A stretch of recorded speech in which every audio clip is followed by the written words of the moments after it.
When the Dream Comes. Chapter 2, First Part. Leaving his cyborg horse at the hotel stable for inspection and repairs, the first thing Dee did when he got back to his room was draw the curtains. As a thin darkness claimed the room, the languor slowly wicked away from his body. Only those of noble blood ever experienced such things.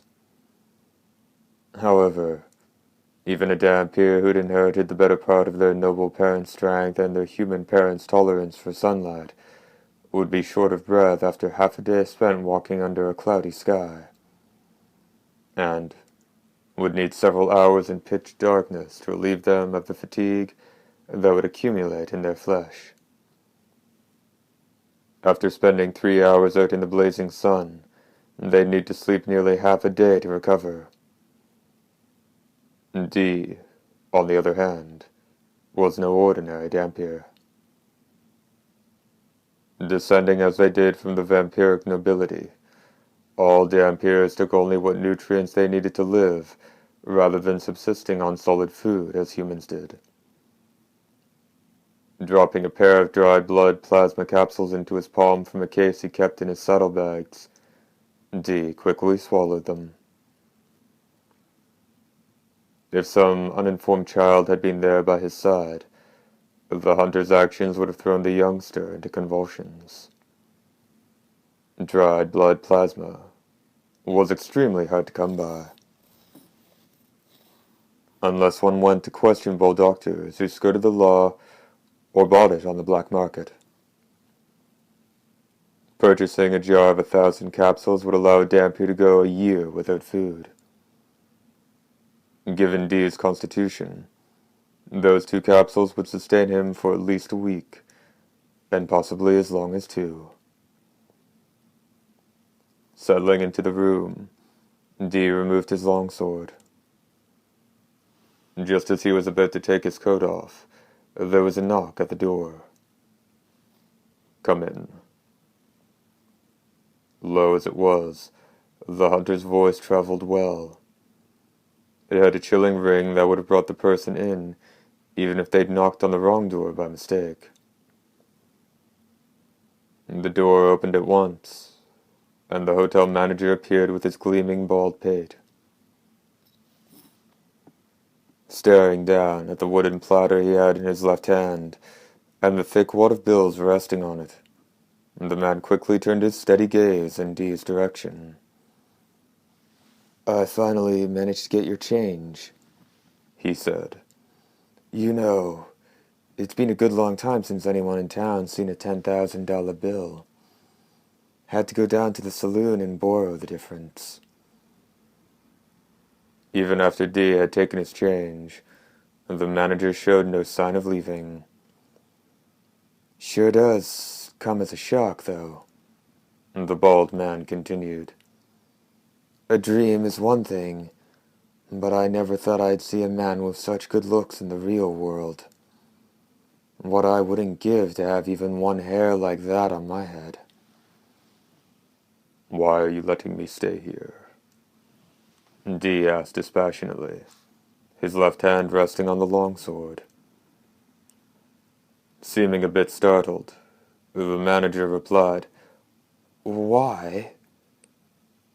"Because you want to stay, I suppose. I'm running a business here." "Oh, you mean because you're a Dhampir. Put your mind at ease, friend. The owner of this establishment isn't as narrow-minded as all that." Underlying their conversation was the fact that a Dhampir who wasn't traveling with their employer wouldn't ordinarily be permitted to stay at a hotel unaccompanied. The reason really went without saying. In order to let a Dhampir sleep under the same roof as ordinary people, a hotel needed a reasonable guarantee of reparations in the event that the Dhampir started killing people in a blood craze. This was why the people who hired the half-breeds were usually among the wealthiest individuals on the frontier. While Dhampirs disposed of the nobility, only the very rich could afford to pay out the ensuing damages.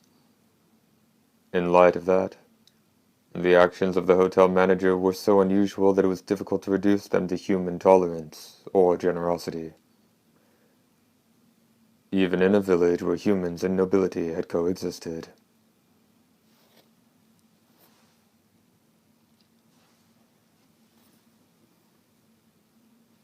And it seems you also put that Clemens in his place.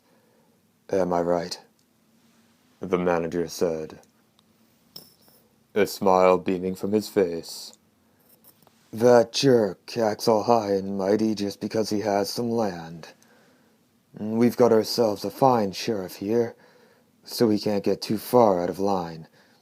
But I've still had about all I can take from that bastard. Why, old Jatko said he'd never seen such a fine display of skill in all his years. He was a good ways past excited, almost in a trance. Perhaps noticing at that point that he'd been letting his mouth run, the manager held his tongue, coughed nervously, and made a show of fiddling with his bow tie with his thin fingers. But please, watch out for yourself. For someone prone to flying off the handle like he is, you couldn't find a more vindictive bastard either. He won't just let this sit. The sheriff's busy with his own work and can't be worrying about the town every minute of the day. So Clemens might get away with something like throwing a bomb into your room here. I'll be careful. Please do. Well, I'll be off now. If you need anything, kindly press the buzzer. Once the manager had gone, Dee stripped off his coat and took a seat on the sofa. There were a number of things he had to consider. The fact that everyone in the village dreamt of him could be attributed to the incredible power of the young lady who summoned him. It was a fairly common occurrence for those with certain mental powers to have an effect on the people around them. So it wouldn't be that strange for the girl to draw others into her dream. Still, for what purpose had the girl called Dee there? What did she get out of the dance in the blue light? And another thing. The thug who'd attacked Dee had been shot with a steel arrow that shouldn't have existed in this world. Was that supposed to mean the same man who'd shot Dee in his dream the night before didn't want the hunter dead? No. His incredible shot in that dream had been charged with murderous intent. Then why had he helped Dee later? Or was it just a coincidence? And there was only one way for him to shed some light on these matters. Dee lay back against the sofa and closed his eyes. Dampier or not, he still needed sleep. As fighting at night was unavoidable to curb the night-prowling nobility, and the daylight hours were naturally the time to rest. The superhuman biorhythms of the nobility had their nadir at high noon, but were depressed for a good 2 hours before and after that. Veteran hunters usually arranged to dispatch their prey during that time frame, and if all went well, they would ordinarily sleep after that until night fell. If they botched their assignment, the complete advantage they had over their foes would last only until the sun sank and the afterglow was gone. After that, they could either fight a battle that was already a foregone conclusion, or hole up somewhere and wait for dawn. Either way, a hunter didn't have any time to rest, and that was why only the most outstanding individuals, only those who could survive under the most extreme conditions, were fit to be called vampire hunters. At present, it was coming up on 1 o'clock afternoon, the most suitable time for Dampier to sleep. What would he dream about? What worlds awaited him, and who dwelt there? The calm breaths of slumber that soon trickled from the hunter were far beyond the range of human hearing, and the room alone was privy to them. Page break indicated by a small cross.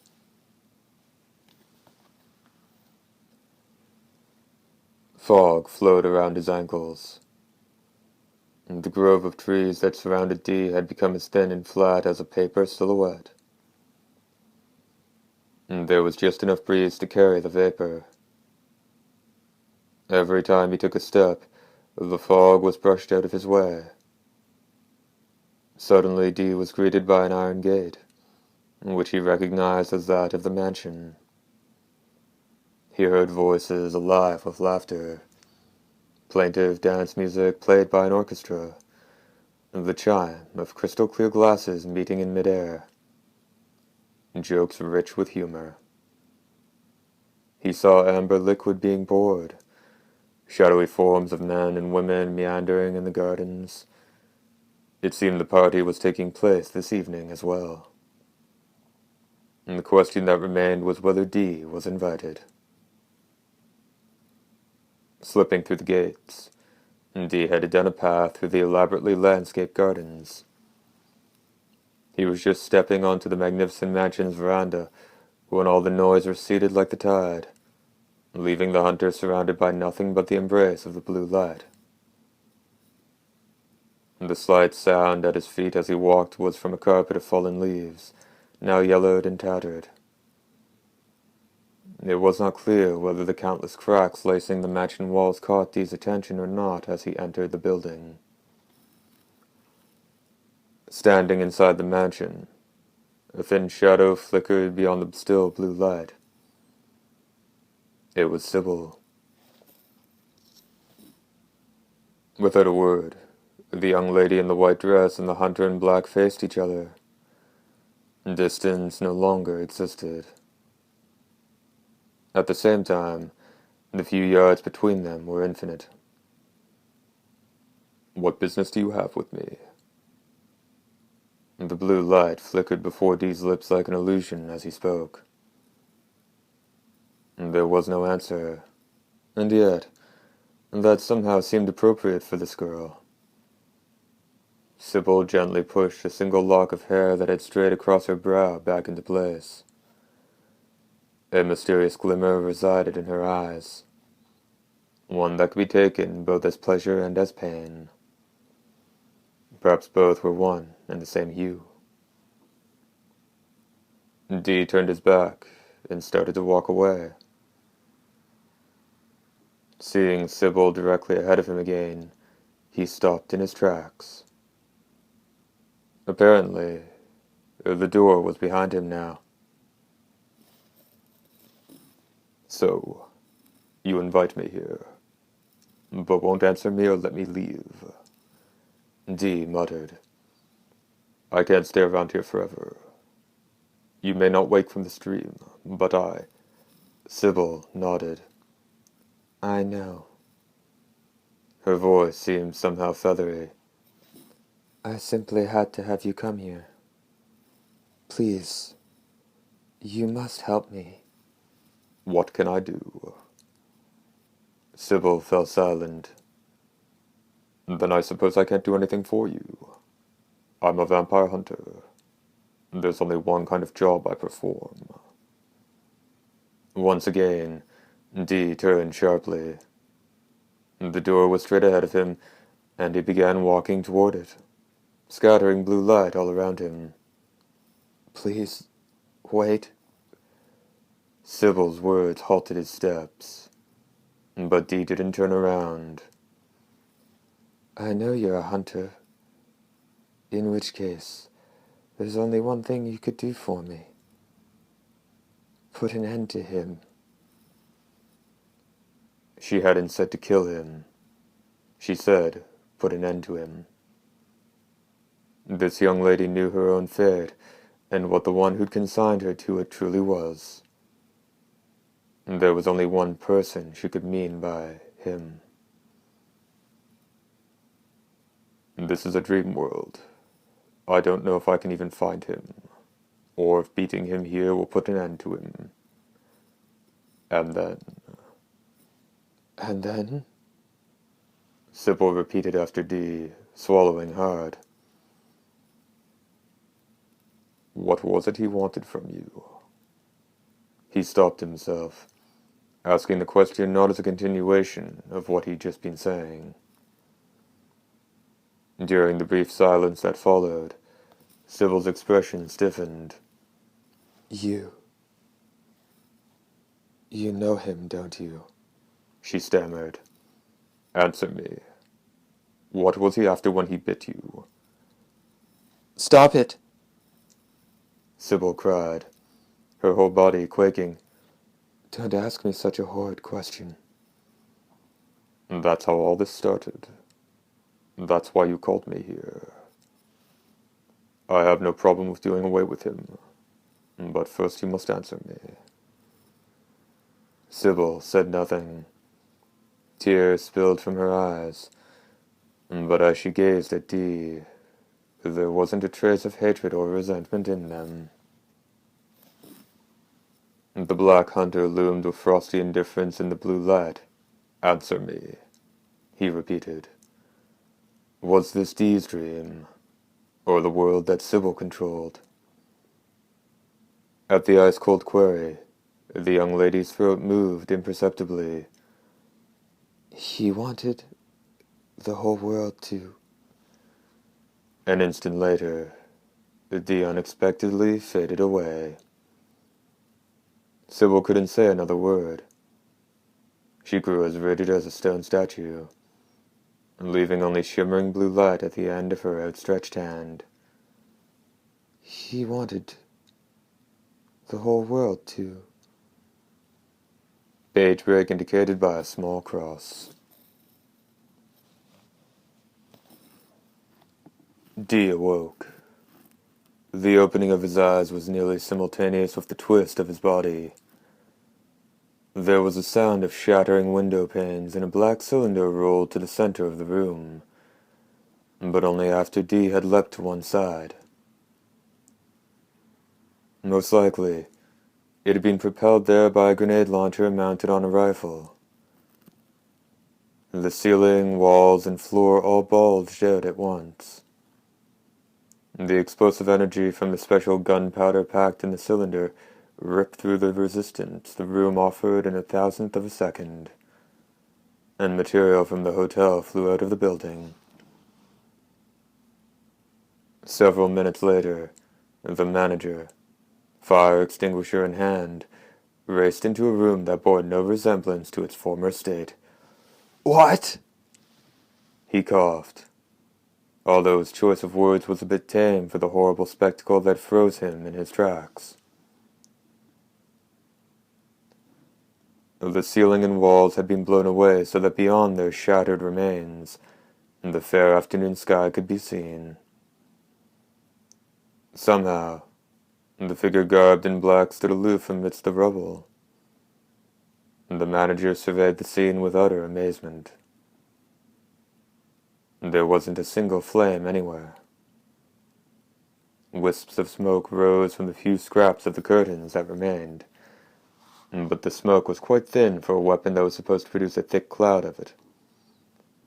And the air was just as clear here as it was outside.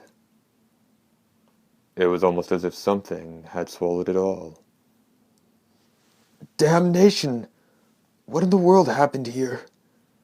The wide-eyed manager asked the hunter, but he quickly added, Oh, you don't have to say a word. I can see that someone lobbed a bomb in here. What I want to know is what happened after that. Like what happened to all the smoke and flames. It seems retribution was swift. Dee glanced down at the wispy purple smoke coming from his long coat. No one would have thought its thin fabric could have protected him from the blast and flying fragments.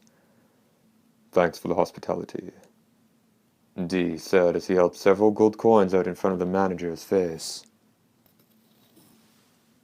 I'm terribly sorry about this. We'd truly love to have you stay here, but this is likely to happen every night. And scratching his pate nervously, the manager took just a single coin, saying, This will suffice. Go on and take a lot of them, the extended left hand said. The manager gasped. thinking he had just heard the words come from the hunter's limb itself. His eyes fell reflectively, but by that time Dee's left hand had already dropped the remaining coins into the chest pocket of the bald man's shirt, and settled back at his side. "I can't believe the nerve of them, pulling something like this," the manager snarled. "Must be Clemens's bunch, but this time he's bitten off more than he can chew. After all, you're a vampire hunter. You'll teach him a thing or two, won't you?" Not saying a word, Dee walked over to the devastated door. Where will you go, sir?" "There's a windmill out by the hospital." Then, saying nothing more, the figure in black headed down the stairs. Page break indicated by a small cross. First part, end.